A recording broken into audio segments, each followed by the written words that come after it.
Thumbs up, right, okay. Okay, good afternoon, everybody. It's just gone 2 o'clock, so welcome along to today's Planning and Rights of Way Committee.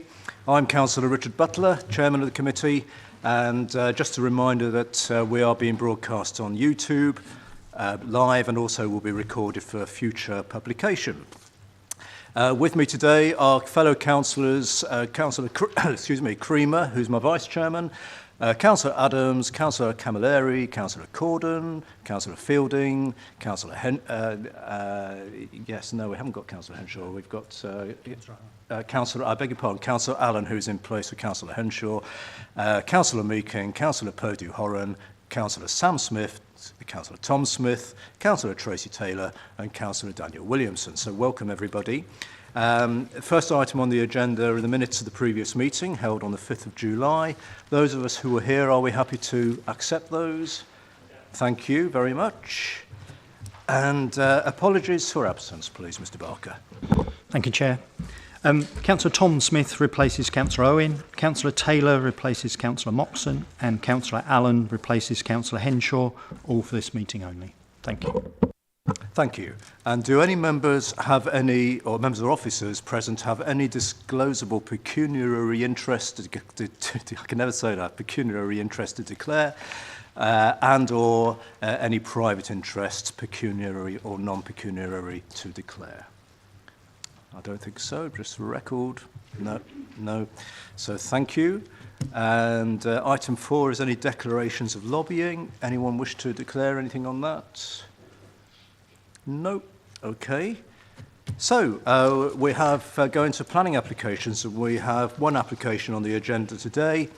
This is the construction of an office building at Top Wighay Farm. I'll formally move the recommendations which are on page 42 of the agenda. Do I have a seconder, please? Yeah, formally second, Chair, and reserve the right to speak. Thank you, Councillor Creamer. And so we now go over to the presentation. So, Mr. Marsh, please, if you'd like to talk us through the presentation. Thank you. Thank you, Chair.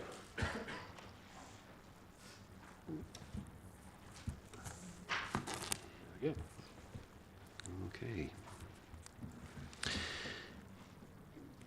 This application relates to the development of a county council office on a site of 1.3 hectares to the north of a recently constructed signalised junction on the A611 Annesley Road, northwest of the centre of Hucknall. An initial length of highway that would provide access to the office, but also serve wider development that has been granted outline permission and drainage infrastructure for the office development. The extent of the application site includes the proposed office site, a 10-metre wide service strip parallel to the A611, an area for an attenuation pond and drainage from the pond to a watercourse and a connection to foul drainage on Wighay Road to the south. The proposed drainage would pass through a raised bank and local wildlife site noted to be a rich limestone grassland. A signalised junction has recently been constructed to serve a wider area for growth and is provided with a toucan crossing for both cyclists and pedestrians. A shared cycle footpath runs adjacent to the A611 carriageway. A northbound bus stop is currently located 420 metres to the northwest of the signalised junction on the west side of the A611. The closest southbound bus stops are on Hucknall Road, leading from Newstead 760 metres to the northwest, as shown at the top of this slide, or on Annesley Road 950 metres to the southeast, near the National School. Annesley Hall Grade 2-star registered park and garden lies 540 metres to the northwest.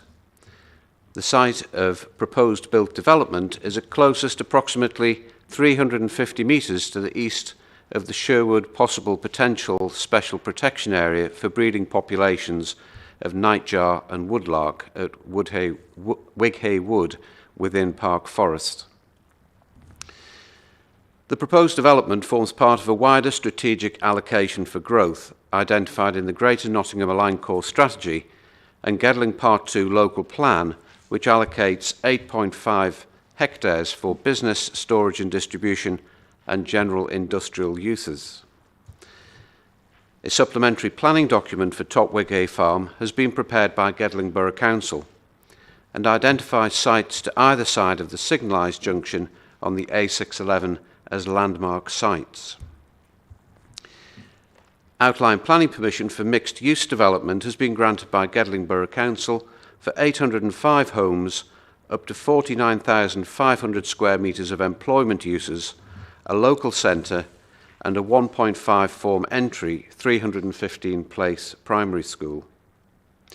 A Section 106 agreement attached to the wider permission requires the payment of a contribution for the provision of a public bus service triggered by residential occupation. There is no requirement for any payment triggered by employment development. The wider development includes an approved illustrative master plan which identifies the area of the proposed office development within a zone for employment. The plan shows pedestrian and cycle connectivity along the northern and western boundaries of the office site proposed in this application, pedestrian cycle connectivity within the wider development site between the A611 signalised junction and a drainage attenuation area running parallel to the A611, and a sustainable drainage area adjacent to an area of green space to the east. The application for consideration before members is a full application, not one for the approval of reserved matters, although the outline permission for the wider site is a material planning consideration. Condition 6 of the outline permission requires highway improvement works comprising a 2-metre wide footway on the north side of Wighay Road and a pedestrian crossing on Wighay Road to be provided prior to the commencement of any above ground works. They're shown on this slide but are not part of the proposed application. The proposed 3-storey office building would have a broadly L-shaped footprint with an elevation of approximately 55 metres to the A611. The building, with an internal footprint of 3,426 square metres over 3 floors, would have an overall height of 13.5 metres, including rooftop guardrail, with rooftop plant taking the maximum building height to 15.25 metres above finished ground level.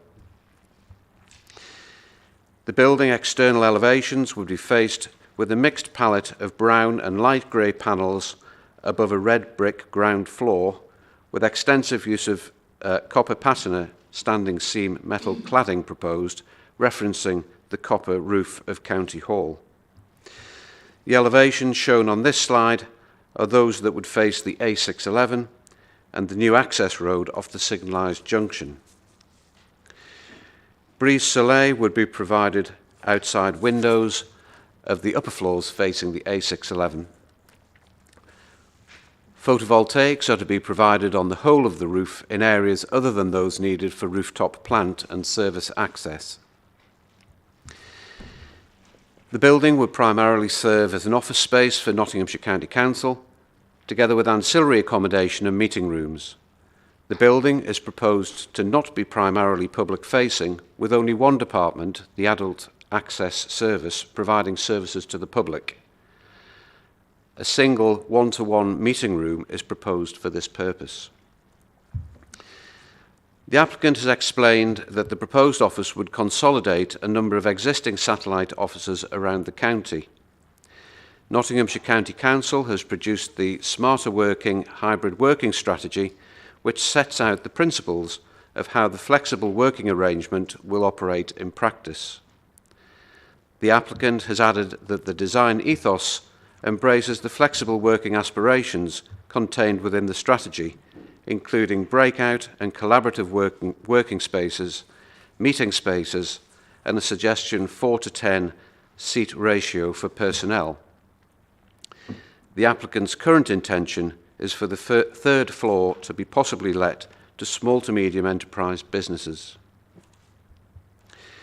119 car parking spaces would be provided in total. 13 of the car parking spaces, including 6 disability parking spaces, would be provided immediately adjacent to the building entrance for visitor car parking. 3 of the spaces, including 1 disability space, would be provided with an electric vehicle charging point. 10 of the 106 parking spaces in the main car park would be provided with electric vehicle charging. An area of open landscape and paved outdoor amenity area would be provided to the east of the building, with tree planting proposed within the wildflower area and adjacent to the A611 to the north of the building to mitigate the visual impact of the building on the registered park and garden to the north. A new adoptable highway and roundabout would be constructed suitable for the wider development and so would be adequate for the proposed office development. A bus lay-by and shelter would be provided on the westbound side of the new road as part of the highway construction. The existing northbound bus stop on the A611 would be relocated to a point approximately 175 metres north of the signalised junction, with a new stop provided almost opposite southbound. A gate would be provided in the office perimeter fence southern boundary, bringing the office building entrance within the recommended maximum 400-metre walking distance to bus stops set out in the adopted Highways Design Guide. The office site is not currently serviced. Drainage would be provided in the 10-metre wide strip parallel to the A611 south of the signalised junction, along with other services. Surface water from the office development would discharge into an attenuation area that has been suitably sized to also accommodate surface water discharge from the office development and the employment land to the north, so as oversized for this proposal alone, and would be developed as an ecology and wildlife area. A final agreed design detail of the attenuation area needs to be submitted.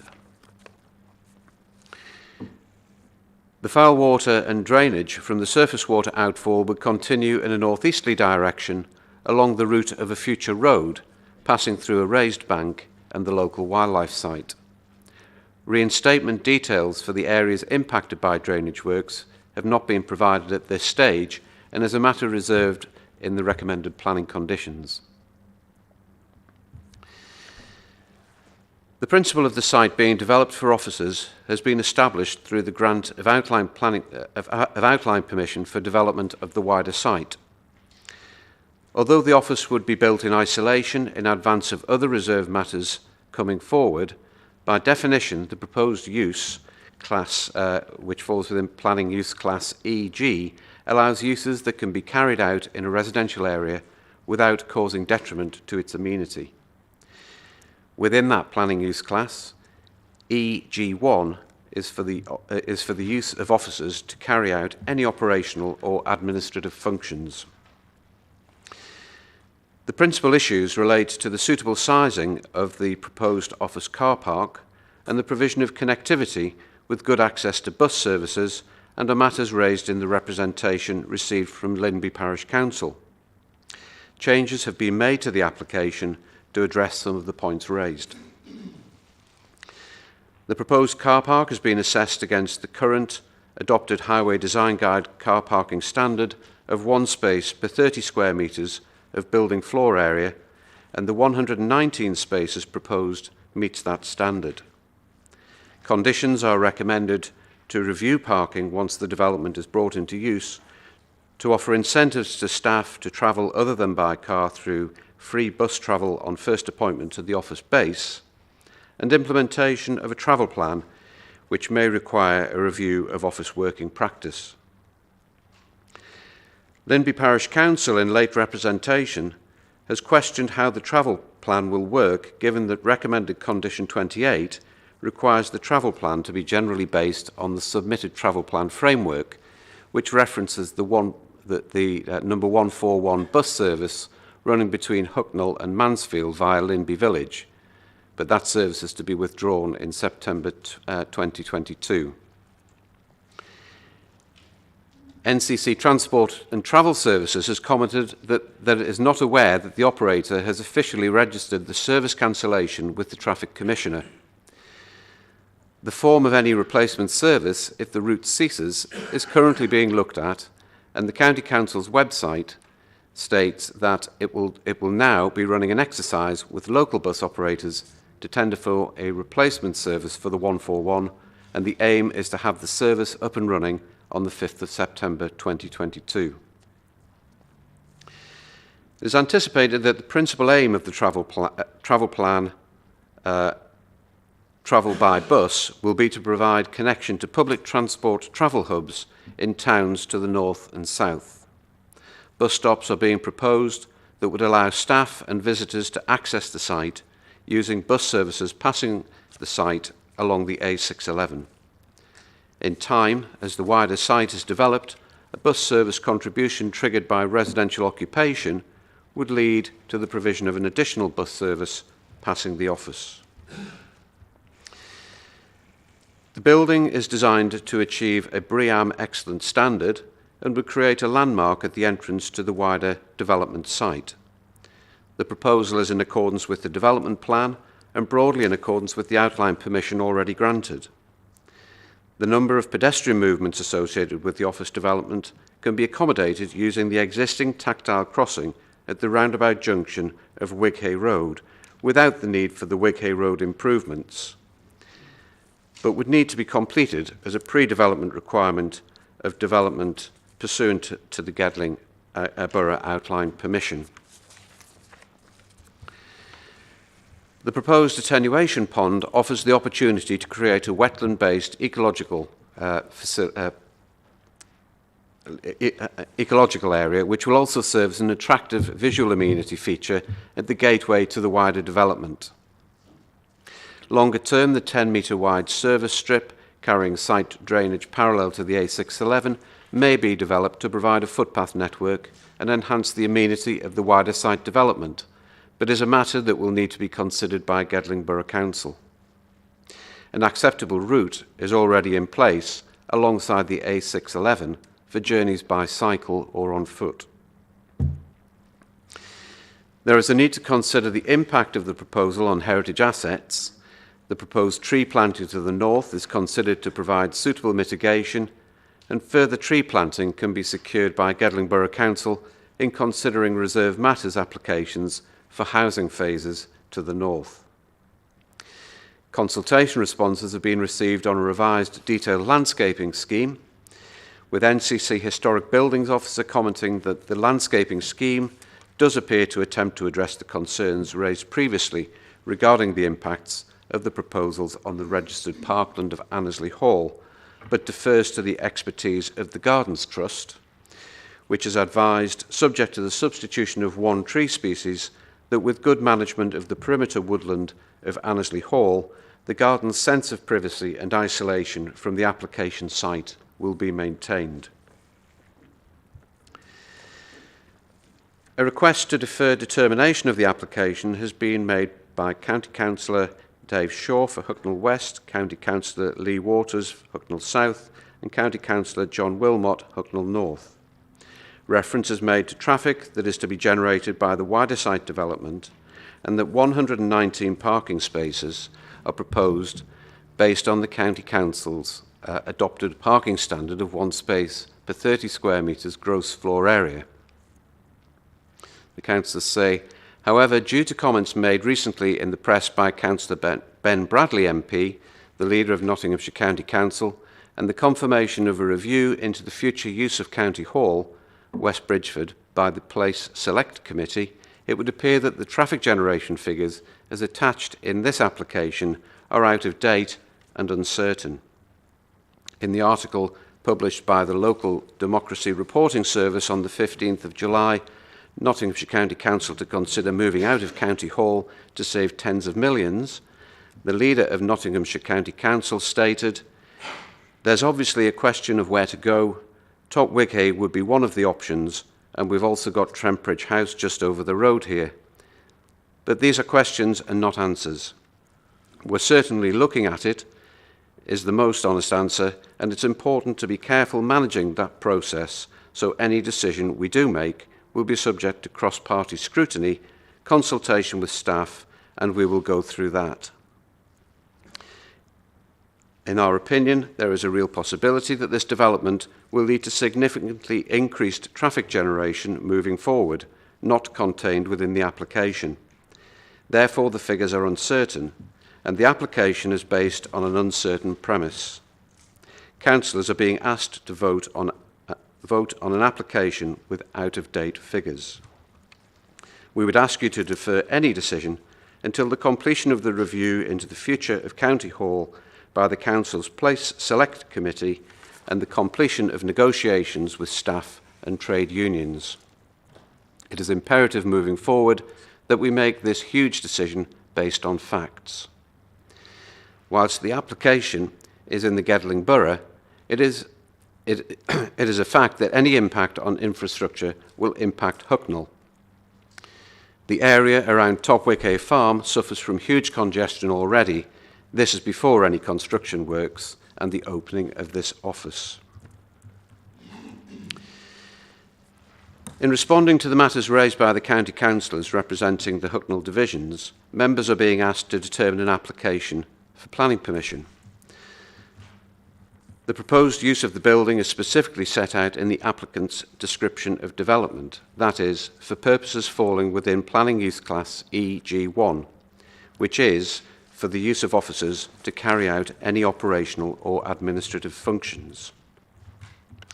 As to whether the reorganisation of the County Council estate would lead to the introduction of uses and special features within the building so as to become a mixed or composite use requiring a separate grant of planning permission would be a matter of fact and degree and would need to be considered at that time. Material considerations could be, for example, the presence of a debating chamber and press gallery, the significant degree of public involvement in and public access to the buildings, the use made of parts of the building for public meetings of voluntary and local organisations, and characteristics of public debate and decision-making, administering services, responding to queries from the public, together with a range of other public and ceremonial activities. If planning permission is granted today, but the future proposed use of Topwickay office building was considered to materially change its use so as to require a separate grant of planning permission, any such application would need to consider the implications for parking, any impacts on the local road network, and any other impacts arising from the change. Any such application would then need to be determined on its own merits. However, the details of any changes that may come out of a review of the County Council's property portfolio are not yet known and do not form part of the application before committee today. Therefore, members need to consider the issues in the application before them, detailed in the officer report, and determine the application accordingly. On that basis, officers do not consider there is a need to defer determination of the application, but ultimately this is a matter for members to consider and decide.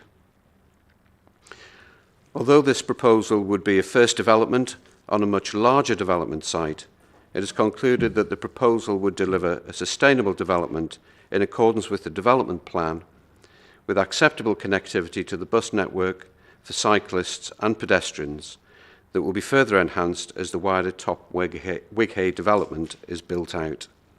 It is recommended that planning permission is granted subject to the conditions set out in Appendix 1. Thank you, Chair. Thank you very much, Mr. Marsh. Now, at this stage, I can invite questions of clarification from members or officers to Mr. Marsh. It's not the debating point as such, but if you want to clarify anything that's been said, Councillor Tom Smith, please. Thank you, Chair. Just want to clarify the point on the 141 bus service, David. I assume the report was made prior to the end of last week. We announced that we had additional funding for the 141, so I'm just aware people at home may be watching, so I just want to clarify the 141 won't end in September of this year. We've got an additional year's worth of funding for that bus route, so just for the people at home, won't be ending. Yes, Mrs. Gill. If I may clarify, yes, Councillor Smith, I will confirm that. And also going past this site, we have the express service, so we're not just talking about the 141, but of course I would imagine ourselves and the wider community are very pleased that the council has taken those actions with regard to the 141, which will carry on providing service for those communities. Thank you. Does that help, Councillor Smith? Okay, thank you. Any other points of clarification at this stage? No? Okay. Well, we do have guest speakers on this item, so I'll just ask Mr. Barker for the benefit of all to just go through the guidance for guest speakers, please. Thank you, Chair. So each speaker will have a maximum of 3 minutes to speak, with the exception of Councillor Wilmot, who, as the local member, has a maximum of 10 minutes to speak. Notice will be given to you when the final minute of your allotted time has arrived. This will be by me saying 1 minute. Speakers should not introduce new material, be that plan, photographs or written documents. Only issues relevant to the planning application should be addressed in the presentation. These include impact on local residents and the environment, relevant planning policies and government guidance. You should not refer to non-planning issues such as property rights, covenants, loss of property value or view. Members of committee may ask you questions for the purposes of clarification. The chairman will invite the relevant officer to respond to any factual matters raised by your presentation or subsequent questions. Thank you, Chair. Thank you, Mr. Barker. So our first speaker is Mr. Matt Neal, who is the applicant. So, Matt, as soon as you're ready, the floor is yours. Thank you. Thank you, Chairman. Thank you, members. So, members are today considering a planning application for a new exemplar office space for the council. It will improve the ability to deliver services to our communities and also ensures the best possible working environment for our employees. It's a key element of our wider programme to redesign the council's estate and transform how we deliver our services through a more effective and environmentally sustainable portfolio. The application also details how the new office space will benefit our communities, but also ensures our accommodation is fit for purpose, reflecting our changing priorities. And it will also have, as I say, a focus on the sustainable aspects of what we want to do going forward with our estate. It will also allow us to exit expensive leased accommodation as well, and then transition to a directly owned model of estate. The services that will be located at the Topwig Hay development will be sensitive services, highly necessary activities, and that's in respect of our safeguarding services, so primarily to children but also to vulnerable adults. So really important we get the accommodation right, and that's what this application sets out. There are a number of secure office areas, and that accords with the information sharing agreements that our services have with other public sector agencies that are involved. And one of the critical aspects will be the ability for the services themselves to exchange information across teams and make sure there are no barriers to the effective communication of the workload. And that's what's been designed into this building. There's also the need, though, for sensitive matters to be discussed in private. So, as my colleague David mentioned earlier, there has been the design for private meeting space, operational rooms for those purposes. 1 minute. Further to this, there are also general meeting rooms and training spaces, again for colleagues to undertake work in that environment. As I said earlier, the office has been designed as an environmentally exemplar facility for the county council, but also to benchmark to the rest of the estate the sustainable nature of the Topwig Hay development. So an example we've included for solar shading, photovoltaics, and exposed thermal mass. There will also be a green travel plan that has been spoken about in terms of which primarily details the bus travel arrangements. I'd say that the proposed development is compliant with the council's plan, and I'm encouraging members here to approve the planning application. Thank you. Thank you, Mr. Neal. That was just in time as well. So again, as before, do any members or other officers have any questions or points of clarification at this stage? No? Nope. Okay, well, because we'll go on to discussion in a bit, so thank you. So we have another speaker on this item. This is one of the local divisional members, Councillor John Wilmot, who is a member for Hucknall North. And John, you can address the committee as soon as you're ready. So over to you. Thank you, Councillor Butler, for allowing me to speak on this emotive subject today. I'm speaking today on behalf of the Hucknall County Councillors, Dave Shaw, Lee Waters and myself, John Wilmot. This has been a long-running saga since February 2020, the Investing in Nottinghamshire project. Since the plans were first mooted, the world has changed. In March 2020, the COVID pandemic hit. This accelerated the hybrid smarter working policy of this council. We now have the situation where offices are half empty. The decision to borrow money to build a new office therefore confuses residents. On the 24th of February, the Independent Alliance moved an amendment to full budget council. We gave council a choice. Either continue with the plans to build a new office at Topwiggy Farm or turbocharge fixing our broken roads and pavements. The Conservative administration chose to continue building the office. Conservative members of this planning committee voted for the office. Therefore, can I take legal advice as to whether the vote amounts to an interest, and therefore should any councillor who voted in the full council on the 24th of February be allowed to vote today? Putting to one side the rising cost of this project due to inflationary pressures and its impact on the public purse, we believe that this application is clouded in uncertainty. It's impossible to assess the impact on highways due to the County Council still not being able to tell us how many staff and indeed services which will be moving there. This has been escalated since our initial objection. Paragraph 32 of the National Planning Policy Framework sets out that all developments that generate significant amounts of transport movement should be supported by a transport statement or transport assessment. Local planning authorities must make a judgment as to whether a development proposal would generate significant amounts of movement on a case-by-case basis. It is our belief that this council simply has no idea of the potential traffic movements generated by this development, despite guesswork contained within the documents. Therefore, it is contrary to the National Planning Policy Framework. As local councillors, we believe that this application is contrary to the Local Transport Plan 3, the LTP 3, which details the transport strategy for the whole of the county of Nottinghamshire for the 15-year period, the 1st of April 2011 to the 31st of March 2026. 2. Provide a reliable, resilient transport system which supports a thriving economy and growth whilst encouraging sustainable and healthy travel.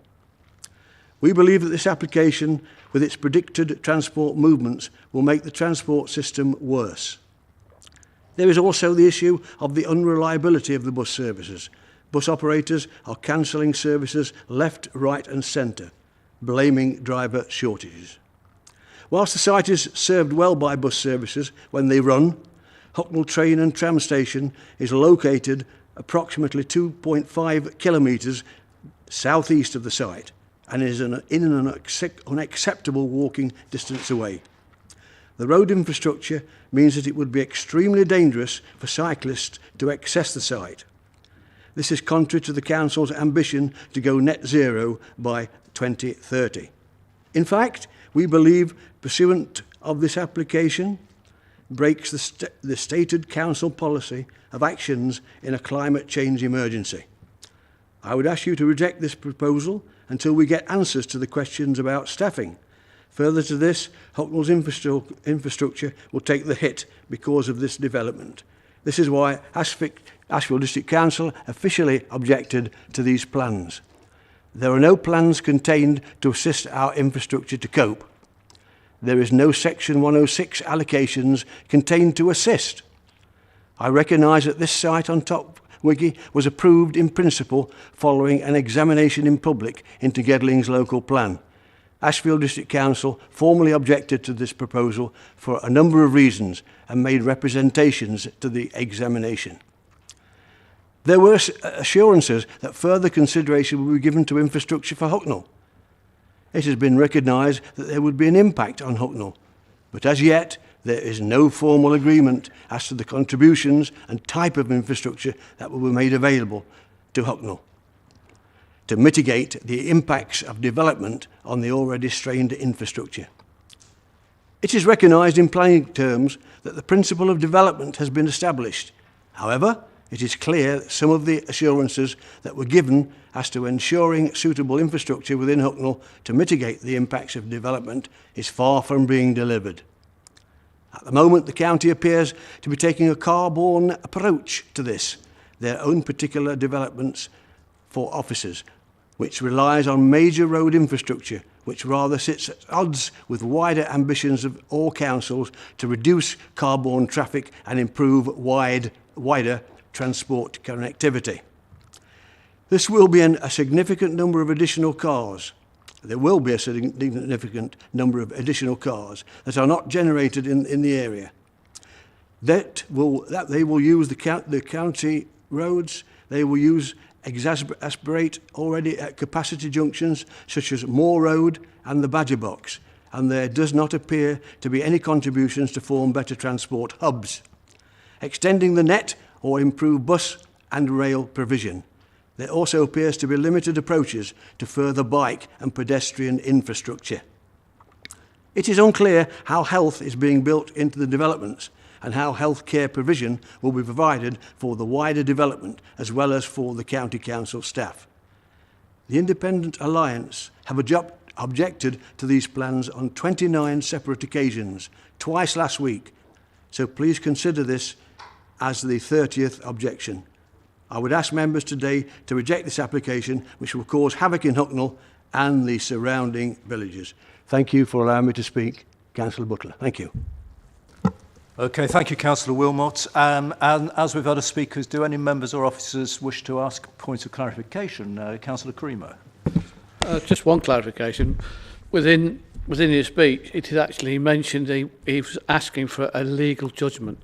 So I think, just to be fair, we ought to have that legal judgment just to clear the deck. Yes, thank you, Councillor Creamer. You sort of took some words out of my mouth there, which is fine, and we will get a legal comment on this in a moment. So just before, well, yes, we'll have that now. Yes, we'll hand over to yeah. Good afternoon, councillors. In respect to the question raised by the Speaker, I'd remind councillors of the effect of Section 25 of the Localism Act 2011.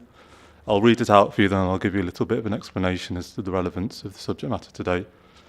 Section 25 of the Localism Act says, a decision maker is not taken to have had or to appear to have had a closed mind when making a decision just because the decision maker had previously done anything that directly or indirectly indicated what view the decision maker took or would or might take in relation to a matter, and the matter was relevant to a decision.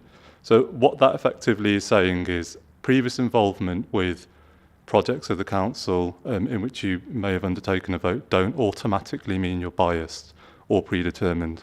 Now, fundamentally, it's a matter for each councillor themselves to determine whether they're biased or predetermined. But I would say the other advice I'd give you today is that a predisposition is not unlawful.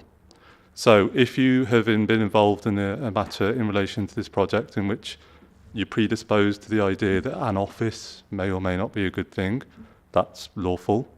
And the other point that I would bring to your attention today is that this is a planning committee, and as long as you have an open mind as to the planning merits of the decision you're being asked today, you are unlikely to be considered to be predetermined or biased in relation to this matter. Thank you. If I can answer questions if you'd like me to. Thank you. Thank you very much for that. Councillor Creamer, does that help? Yes, it's cleared it nicely. Thank you, Chair. Thank you. I think I saw Councillor Taylor's hand go up. So, and this again is just points of clarification at this stage for Councillor Wilmot. Thank you, Chairman. It is for clarification on something which Councillor Wilmot spoke of, although I suspect the answer may come from an officer, so please correct me if I'm asking in the wrong place. Councillor Wilmot referenced that the council doesn't know what traffic movements there'll be. So he spoke about sort of traffic modelling and usage and so on. And obviously we frequently don't know, we don't have a crystal ball.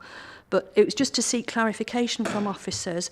Would I be right in an understanding that there are standardised traffic modelling when you're assessing an application?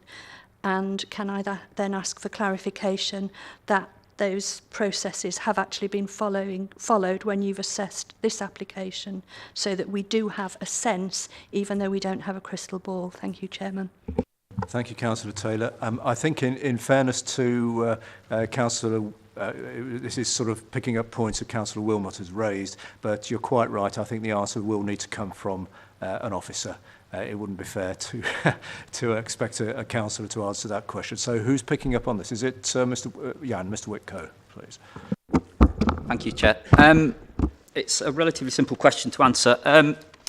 The traffic generation of a wider Top Wigay development has already been considered by the Borough Council in terms of the overall impact on the local area, which granted outline permission for the housing development as well as the office development. So the general principle of how much traffic the development is likely to generate has already been looked at by the Borough Council, as well as, if you like, the wider network improvements that would be required to facilitate it. This development itself has been then supplemented by a further transport statement, which is available within the documentation, which again considers the detailed transport aspects of this particular element of the development. Within there, it considers trip generation. Now, trip generation is generally derived using standard methodology. In this case, and as is usual, it's based on the square meterage of a building. So, and that's standard practice across the industry. So, when looking at the transport impacts of this, the consultant working on behalf of the applicant has taken a standard office development, looked at average size buildings and average size trip generations for similar sort of buildings, and come to an estimate as to how many trips it would have been generated, which would have then have been looked at by our officers, who would have then take it into account when considering whether the development's acceptable. Okay, thank you, Jan. Any other clarifications at this point for Councillor Wilmot? No, I don't think so. All I would try and reassure Councillor Wilmot and indeed colleagues as a whole is that we are a planning committee looking at a planning application, and we make our minds up on the merits or any advantages or disadvantages that members of the committee see in a planning application. It doesn't matter who that application is from. It's the way that the system works. And you did make one or two political comments, party political comments. I would want to reassure you and everybody that a planning committee, even though it is part of a council, is not a political making or politically based decision-making committee. I just wanted to make that point clear, really building on what our legal advisors have said. So I think now we're at the point we can go into debate and discussion. So this is as a whole for the committee. So do we have any questions or comments from anyone, please? Councillor Williamson. Thank you very much, Chair. I've got, unsurprisingly, quite a few comments about this application, lying as it does just outside my own divisional boundaries as well. I have followed it quite keenly. Just picking up on the very last point, actually, of clarification that you asked for, Councillor Taylor. Right there, we do have in the late submission the peak hour flows for arrivals and departures, which, to point out, please tell me if I'm wrong here, but these came from the outline application, that our morning peak hour expected arrivals are roughly around 892. Our departures are 511 for roughly 1,400 travel movements in the morning peak hour. In the evening, we expect, is it 385 arrivals, just shy of 600 departures, so for around 975. Those are the numbers I have from the outline planning application. They're the numbers for the outline application, not the application we're currently considering, which is the office. The office movements are roughly 68 in the morning and 47 in the evening peak. Okay, well, I think both numbers are still highly relevant for the outline application, but we have numbers there. I'm glad that Councillor Smith did pick up on the fact that the 141 has received an extra years of funding, although I would make the point that this is 1 year's extra funding. I still don't think it has really that much bearing on the travel plan that's submitted to us, which is assuming the 141 went to cease existence, because of course I highly think it likely it will have ceased existence based on current funding by the time this site is fully operational. Throughout the comments from speakers and through the report, we have had reference to our sustainability programmes, and obviously this council has a declared position on the climate emergency, and largely for a lot of what has been submitted to us, I welcome a lot of the mitigation that's come in. It's clear that we have taken some care with quite a lot of it. In specific reference to this, I would draw everybody to, I believe it's paragraph 144 under Ecology, Landscaping and Heritage Impact, page 37. Proposed drainage works would pass through a local wildlife site noted for its flora and not fauna. Neither detailed mitigation works or details of how the site is to be left once the works have been completed, pending the construction of the loop road, have been submitted, and it goes on.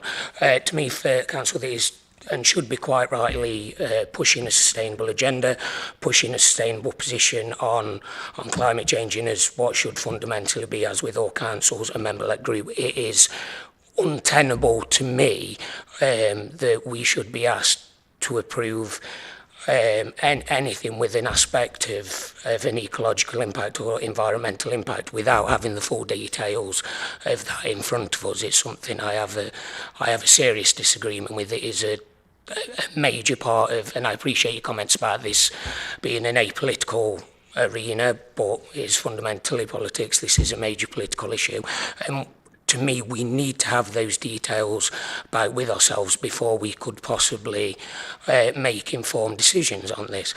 Now, I will come to the comments fully that have been made in the late submission and by Councillor Wilmot regarding travel impact and the uncertainty of future usage of the site. And I appreciate some of it is in material considerations.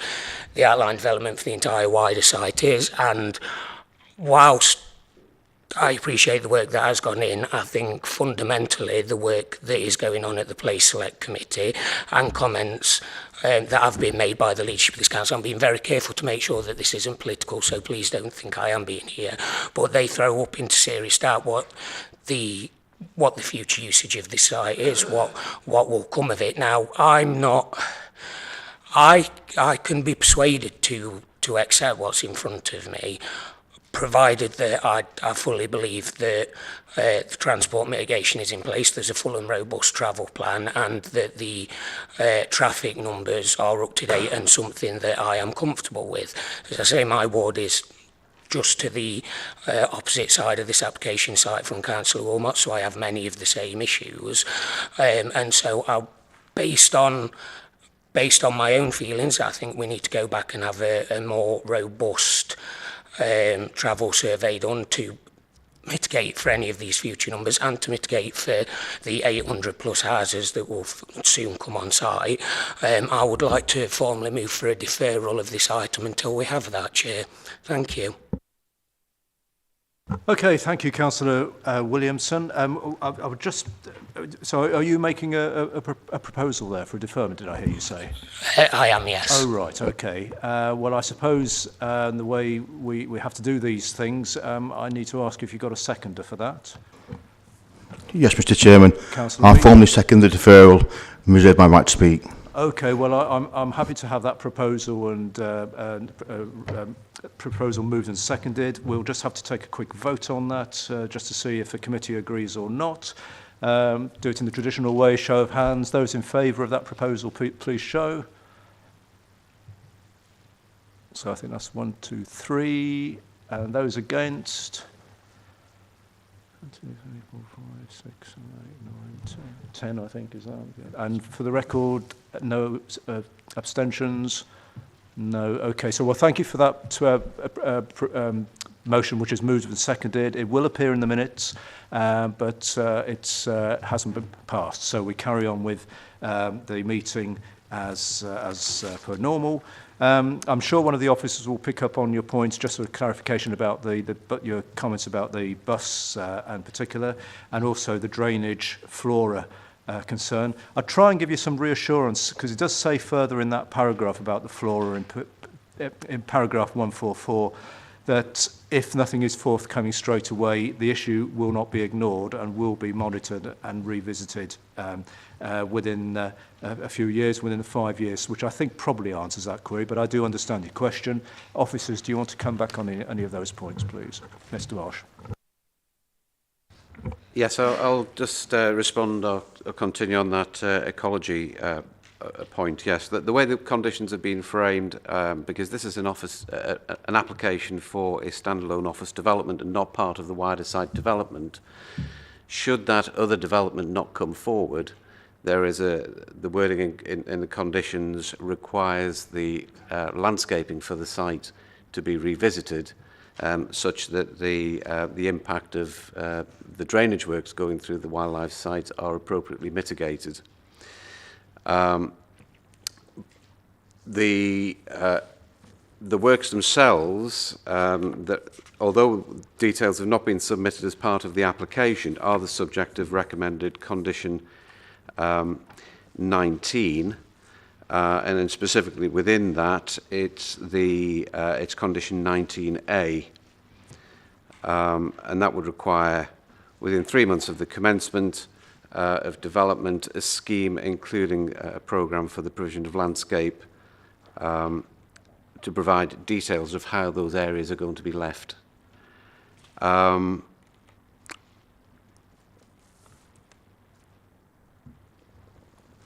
We do have some information about the 141 bus service, if that helps. We do have a slide which shows the route of the service. Whilst I appreciate the concerns which have been raised about what may happen around that service, it's not a service which directly passes the site. There are two routes shown there. One is a school service which stops outside the National School, but other than that, the service doesn't go to the roundabout south of the large roundabout on the 611. It does. It runs to the northwest of the Rangers Park between Hucknall and Linby. But as part of the wider network, Jonathan, the other slide. Sorry, Mr. Marsh, could you just hold it? Just notice Councillor Adams left the meeting, so could we just pause until Councillor Adams comes back? Sorry. Yes, I was wondering about that. So, okay.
for that unexpected little break, so welcome back. I hope everyone's feeling better. So what we need to do now is we'll go back to Mr. Marsh, back to the start of your answer to the questions raised by Councillor Williamson, so that we ensure that all members of the committee can have heard what you have to say. So this is back to the flora and fauna and the bus comments. Thank you, Chair. There are comments in the report on ecology, landscaping, heritage impact, as Councillor Williamson pointed to. The proposed drainage works will pass through a local wildlife site.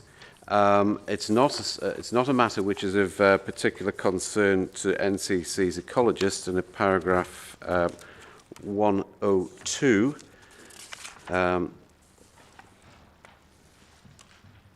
What will need to happen is that the works are carried out with appropriate ecological mitigation put in place. So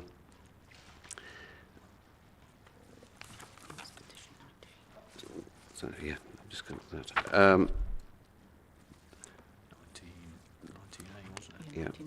Yeah. So it's not proposed. Although we don't have the details of how those areas would be left, there is the possible prospect that the wider development does not go ahead, in which case there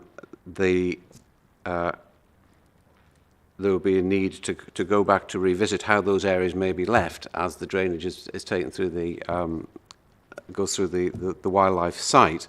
But condition 19A would require those details of how the areas to be left to be submitted.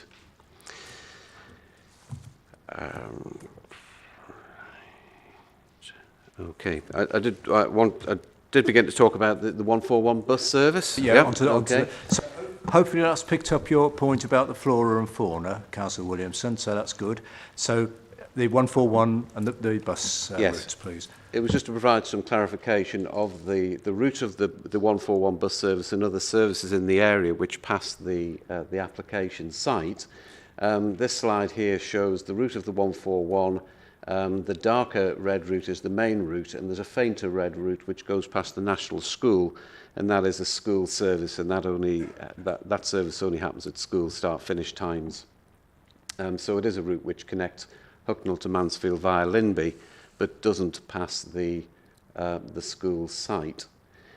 We also have a slide past the office site, but we do have another slide which shows the bus services in the wider network area, and the sort of golden colour, that is it's the no, not the amber line. No, it's the Threes service, but it's the one which Jonathan's kindly pointed to there. That is the bus service which passes the site on a 30-minute basis. So that's the one that goes up and down the A611. That's correct. Yes. Thank you, Chair. There was Councillor Williamson. Does that help clarify? So does that help, just for the record, does that help clarify or answer your points? Most of it does, yes, thank you, particularly around the flora and fauna. Well, I admit maybe it was perhaps because of the formal break. I'm not quite sure I dug out the point, I dug out the understanding of what the point was of showing us the route of the 141. I'm not sure I understand the point. So you're just still not quite sure about the 141 route? Yeah, I suppose what I'm not sure about with it is obviously because I'd addressed it in the point on funding, and we were going back for clarification, and then everything seemed to get a bit muddled, but all I took from that was, oh here's the route, and it doesn't really touch the site. I'm unsure what the purpose of it was. Okay, well, the main point though we've got though is the fact that the Threes runs past on the main road on the 611, doesn't it? And there's going to be new bus shelters there, or the bus shelters are being moved as well. So hopefully that gives some reassurance to the access to the site by bus, putting it simply. I think that's right, isn't it? Is that? That's correct. Yes, Councillor Purdue-Horan, yes. Yeah, so just so that I understand, I'm very pleased to see that the 141 is guaranteed to carry on for a further year. We're currently building a leisure centre in Bingham, which is heading towards 2 years. Can I ask, Mr. Chairman, how long would you expect this building to take before it's opened to be fully used? Okay, well, we need to get away from talking about other applications and other areas, but you've asked a question as to when this building is likely to be built and up and running, basically. That's what you're asking, I think. The basic, well, I'm sure you will advise us, but the basic rules are guidances of the 3-year rule about any planning application has to be fulfilled within 3 years of permission being granted. I suspect it will be before then, but do we have any information on that, please? Actually, if with your permission, I might ask Mr. Neil to come in on this, because at the end of the day, Mr. Neil's the applicant. So, yeah, Mr. Neil. Thank you, Chairman. So it'll be around about autumn winter 2024. That'll be when we expect it to have been completed by. Thank you very much. Hope that helps, Councillor Purdue-Horan. To clarify, Mr. Chairman, because we didn't bring it up, it was Councillor Smith that brought it up. So just for my understanding, it's quite possible that when it opens its doors, there'll be no 141. Is that correct? Well, I suppose if technically possible. Who knows what's going to happen in the future? But the point is, there are conditions and part of the application that requires public transport bus access. So whether it's the 141 or something else, I would think we're as confident as we can be that there would be a bus service there, unless Mrs. Smith, Mrs. Gill, please. Mrs. Gill and councillors, I would confirm.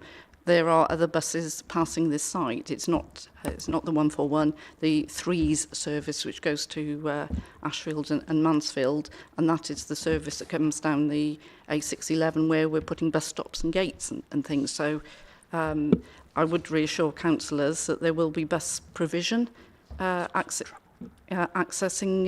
the site, and that is set out in the travel plan both for this application and for the wider site. So whatever the numbers may be of buses, but there will be buses. Thank you, Mrs. Gill. That's very helpful. Perhaps we're getting a little bit hung up on the minutiae detail of the bus service numbers, the names or whatever. So I hope that is some help. Right. Thank you. Anybody else got any comments or questions, please, on this? Councillor Taylor, please. Thank you, Chairman. I'm going to go off tangent a bit and go to the design, if you don't mind. Absolutely not. We are a planning committee. We look at design, so there's nothing wrong with that whatsoever. Just thought I might touch on that one. In fact, it'd be quite nice to talk about the building. Rather than the shouldn't, we're all going to see, we? rather than the bus routes. And officers, please, if you'll forgive me, and certainly the architects, it's not a challenge in one way. I was interested, looking at paragraphs 22 and 23, and we referenced the Puy Soleil, have a historic memory, because I did have a life before politics, of a circumstance with a very large headquarters building using Puy Soleil, and when they came to occupy it, they had anticipated that they'd be able to drop cradles down the front to service cleaning the windows. Only because of the baffles and things that they'd put in, they couldn't. And they spent an awful lot of money remediating the perimeter of the building so that it had a track that was strong enough to take the weight of the cherry picker that they had to buy to clean the windows. So I know 30 years has gone by since that situation, and I'm sure that you've planned these things in. But would you please give me some reassurance that we will at least be able to clean the windows and it won't cost us a small fortune in remediation? Thank you. Thank you, Councillor Taylor. That's an important question. So cleaning windows, who's going to pick up on that? Is Matt, Mr. Oh, yes. Thank you, Chairman. This is the architect, Asad Ralph, who works for Arc Partnership Design. So we've got the architect here who's designed the building. So cleaning windows. Thank you, Chair. Thank you, Councillor, for your question. The Brisa layer is located 800 millimetres away from the glass.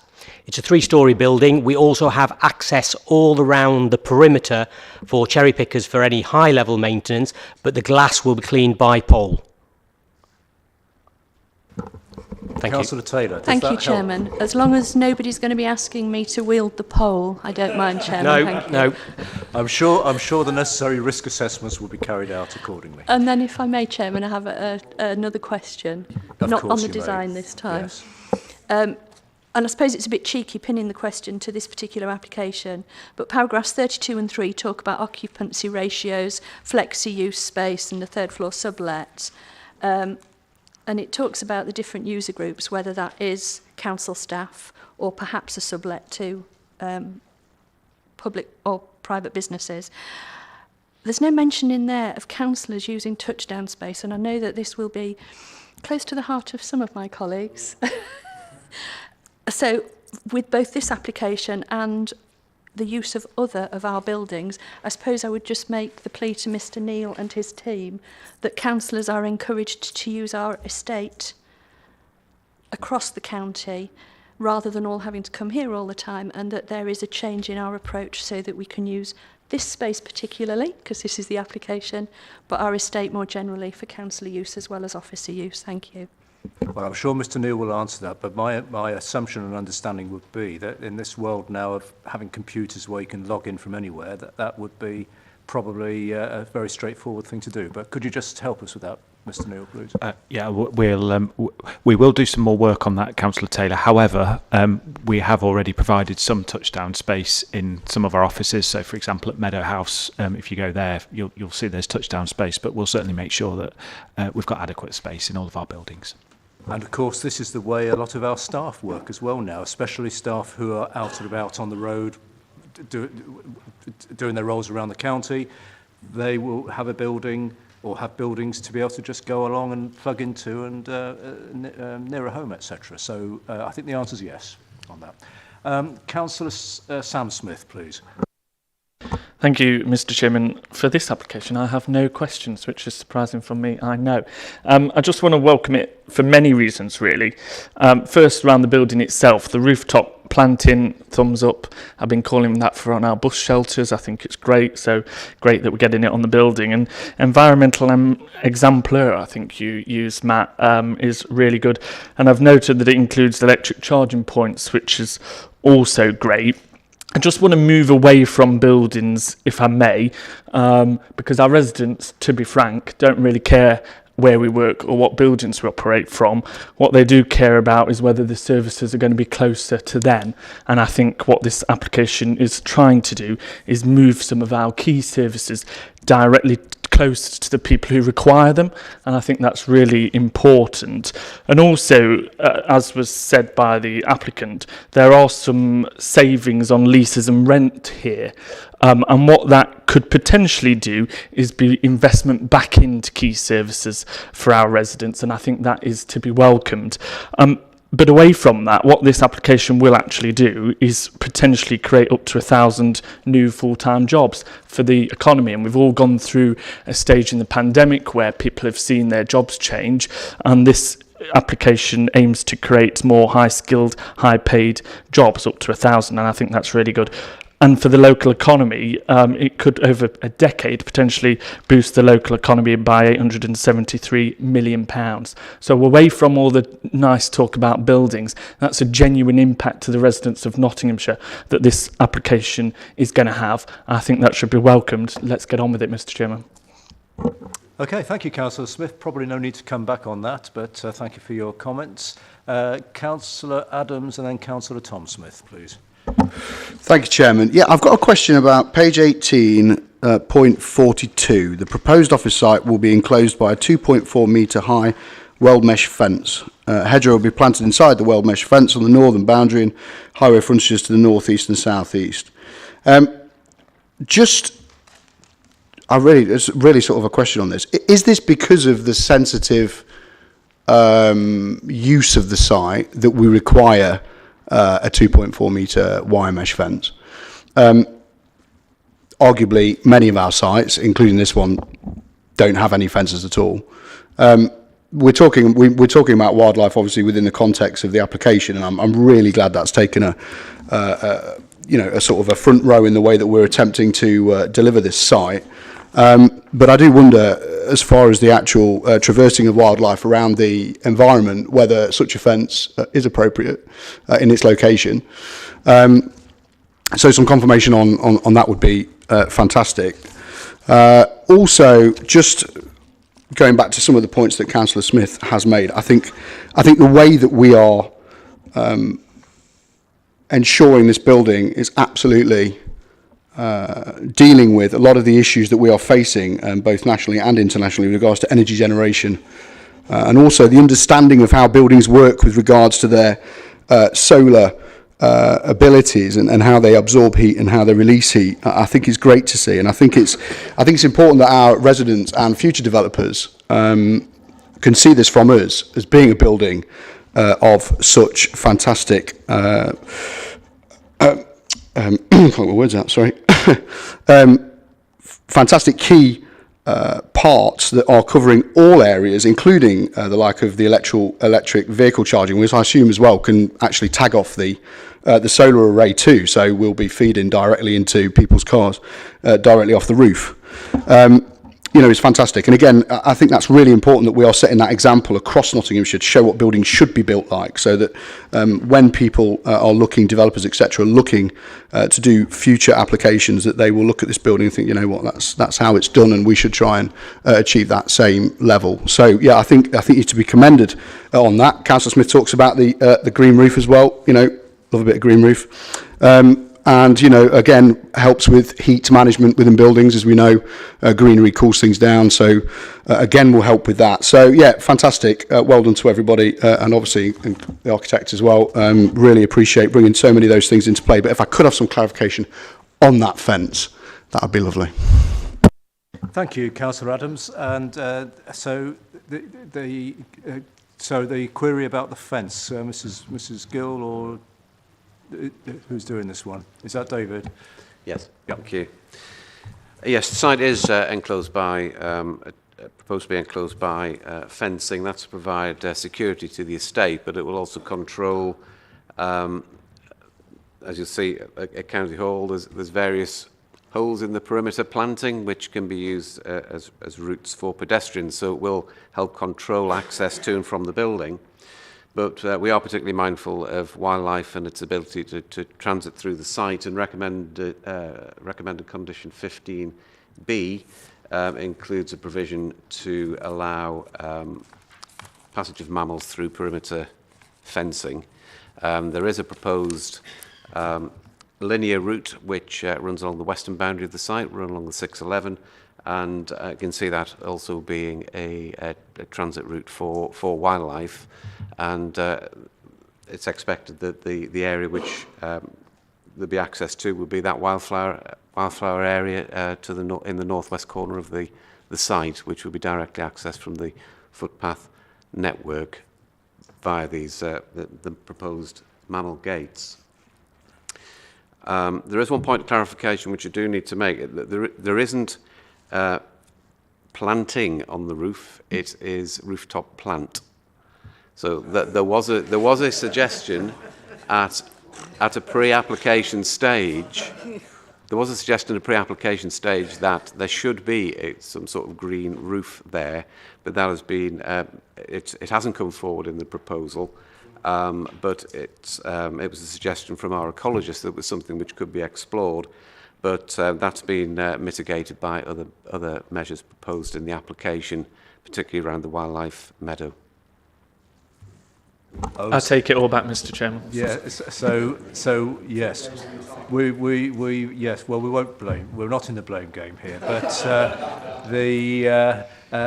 but that's very helpful clarification. It's the joys of the English language, isn't it? So, Mr. Smith, did you, Mr. Mark, do you want to come back on that? I see your hand up. Yeah. Yes. Right. Yes, it was just to add that on the roof itself, although the applicant was asked to look at providing planting on the roof, the whole of the roof is being taken up by solar on that roof, service access and the rooftop plant, so there is no room left for that because they're maximising the potential for solar panels on the roof. Okay, thank you. Hopefully, does that help, gentlemen? Sorry, I was trying to say, Adams, Matt was, I'll let you come. Matt was putting his hand up. Sorry, that's what I was trying to indicate. I'm terribly sorry. I didn't see your hand go. I couldn't see you from here. Your hand go up. Matt, please.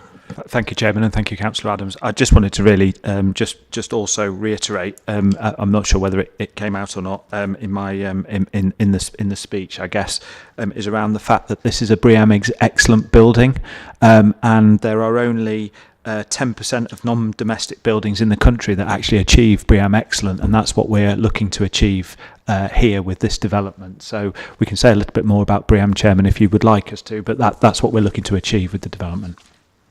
Thank you. We probably don't need to hear too much about that, but unless members are particularly keen to hear about the specifications of BREEAM building, what's it? BREEAM. BREEAM. Probably not, but thank you for the opportunity, I think, on that. So, Councillor Tom Smith and then Councillor Creamer, please. Thank you, Chairman. Obviously, visually, it's a very specific design. In terms of, I know we've talked a bit about the trees that we're planting with it. Do we have kind of a black and white number on the amount of trees that we are planting as part of the site? So, the number of trees, please. I don't have a number, but we do have landscapes proposals which have already been submitted. We've not yet finalised the detail of that and to the satisfaction of all consultees. There's just one small negotiation to have around one substitution of one species. But the design is focused on providing tree planting to the north of the building, in particular to mitigate the impact on the registered park and garden to the north. Thank you. Is that okay, Councillor Smith? Chair, thank you. Do we have a ballpark figure, or nothing specific? I'm just meaning, are we talking kind of 3 or 30 or 100 or? We're looking it up now.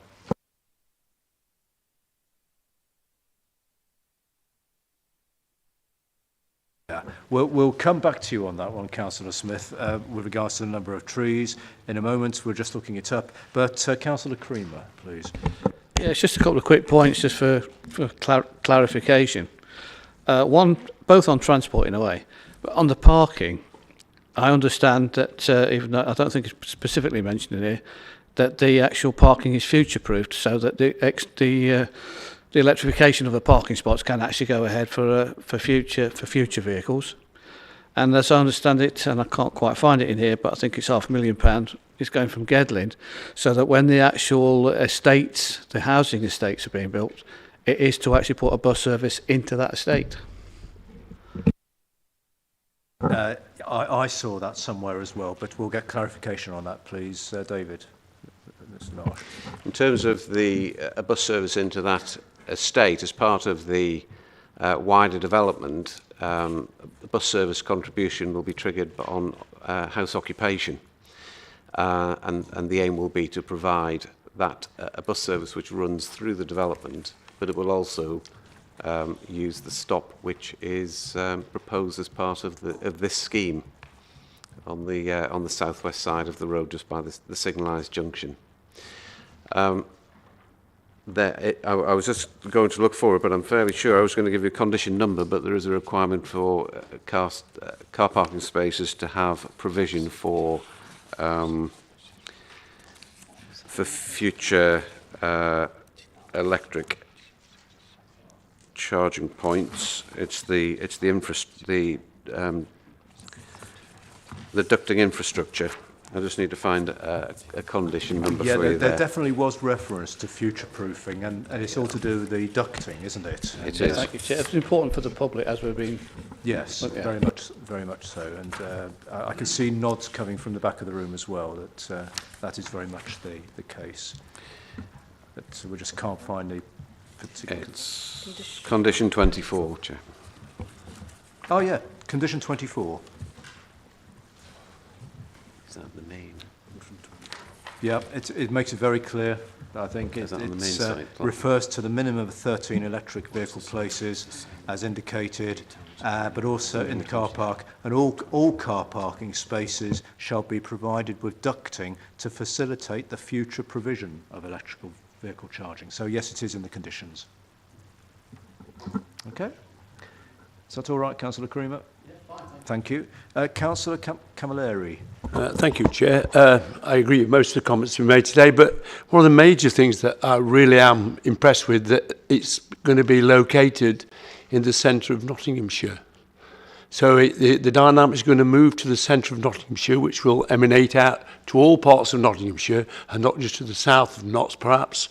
And I think it's absolutely great. I think the look of the building is not to my liking. Perhaps I like something like county hall or city hall, dare I say. But I certainly don't suppose nowadays with the civic pride doesn't go that far to build something like that. But I think I really am happy that it's going into the middle of the county where we can all get to it easier, and the travel links will be there, and it will be easier for me, it'll be easier definitely for Councillor Taylor, and a lot more of us to get there to do our business, and thank you very much, and I'm looking forward to working in there and going there. Yeah, thank you. Thank you, Councillor Camilleri. Probably no need to come back on that, but not forgetting that it is one of still several buildings around the county. And another advantage, of course, is as we've heard already, in terms of the ecology, but also the efficiency of it, the running costs and the environmental impact. So all to be taken very seriously and to be welcomed. I personally am rather intrigued and interested by the idea of the copper on the building, because I guess as time goes on that will weather and will rather like we've seen on the roof here. We might go green. Yep. So anyway, sorry, I'll digress. Right, I haven't got any other names on my speaker list. Does anyone else wish to come in on the answer to the trees, number of trees? Yes, crucial. We needed to know that. By my bad counting, 124 trees, plus obviously lots of shrubs, hedgerows, marginal planting and ornamental planting as well. There we are, Councillor Smith, 124 plus hedging. And no doubt as time goes on, self-seeding will take place, won't it? So in the wild areas. But good, thank you. Right, any more questions? We've had quite a discussion and debate. Anyone else wish to come in on this, or shall we? Oh, Councillor Purdue-Horan. Just for clarification, Mr. Chairman, I'm used on another planning committee. I'm sort of familiar with having at least an idea of what the inside of a building will contain, and I think this is a specific rather than an outline planning. Do we have any idea of what's going to be inside it, or the design inside? Rooms, etc. Well, I think it's we don't tend to see the inside as part of the decision. But that said, I'm getting looks here as if to say we have got a slide or a picture. Are you going to tell us we have got an idea? Oh, we have. So yes, we can see an idea of what it will look like. So over to the officers. Yeah, so this was submitted as part of the application. So it's in the application. This is as in the application anyway.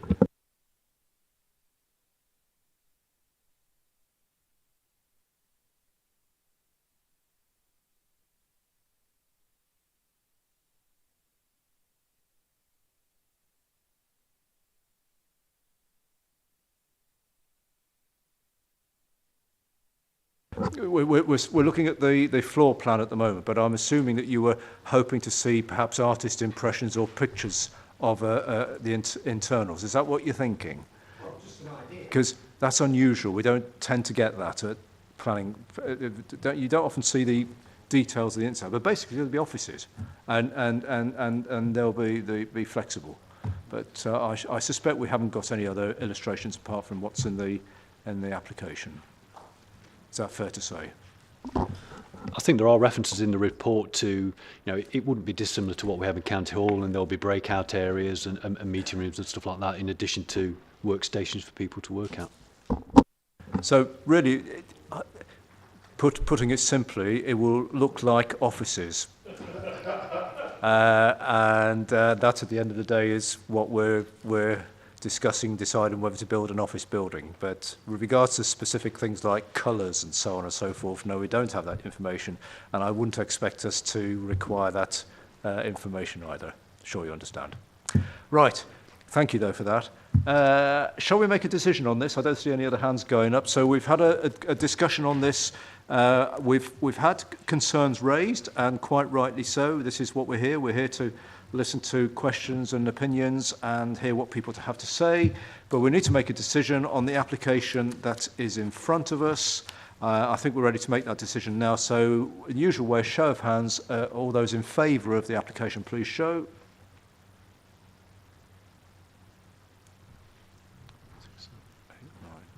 I think that's 10. 1, 2, 3, 4. And anyone against? 3. And for the record, any abstentions? There shouldn't be, but no, there's no abstentions. Right, so ladies and gentlemen, colleagues, permission is granted, 10 votes to 3. It's a very interesting building. We will all watch with interest to see it come along, and especially, as colleagues have said, on the environmental aspects, and it's going to be very futuristic, and we have to move with the times, don't we? So thank you, colleagues and officers, for your help. So that's the end of the main part of the meeting, which we'll close at 3:30, and we can we can close at 3:30. But there's just one other thing I just need to mention to you, and it's not an agenda item. Tomorrow, I've been reminded, and it's in my diary anyway, we've got the visit to the Ratcher Hill Quarry tomorrow. I understand it's still going ahead as planned to, but Mr. Smith, do you just want to just confirm arrangements? I think it's 10 o'clock tomorrow, isn't it? And those of us who are thinking of going, have we all responded saying that we are going? And or putting it another way, anyone who's not responded, whether they're going or not, are you wanting to tell us now that you're going? That's fine. If you can't go, you can't go. But it's just so we have an idea of numbers, so we can advise the operators how many people are going to be there. So just for the record, show of hands those who are going or plan to go to the quarry tomorrow. 1.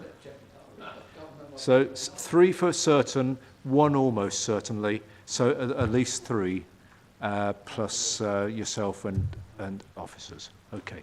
Right. Thank you very much. We'll close the meeting now, and thank you for your contributions and the break at 3:30. Thank you.